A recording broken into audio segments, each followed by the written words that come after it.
Welcome back to the garage. Actually, what I'm working on here is something I didn't think I would have to work on.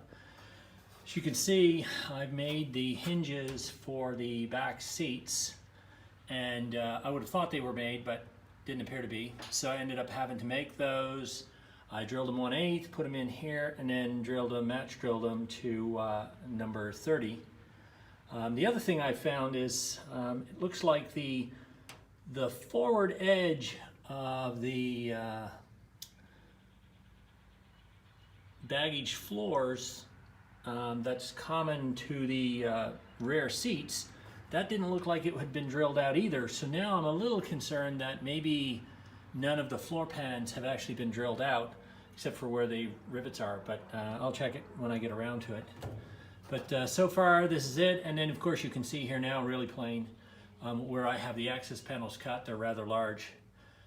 It's pretty close actually on the side of the fuselage. When you put in the bulkhead wall, it's going to be right along the edge of this here, if you can see this.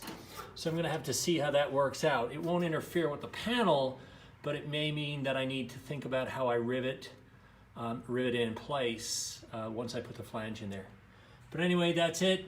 Also, the other thing I ended up having to do is none of the rear pieces that are common with the bulkhead were actually done either. So I had to drill those and dimple those, as well as the flanges that go here. You can see the flange, this guy, which goes up against the fuselage. This all had to be dimpled. And it was a little bit of a pain because the ribs weren't dimpled either.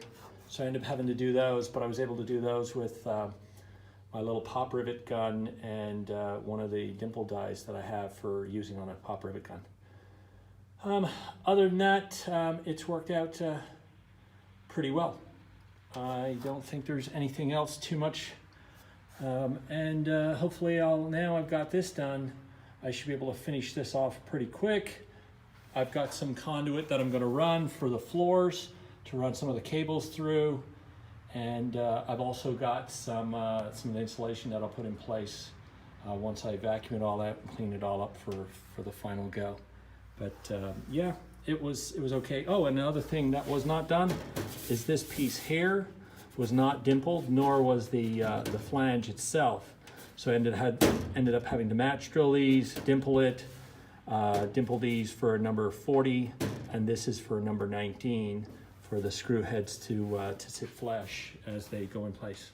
Anyway, thanks. Just a quick update, and enjoy. Bye now.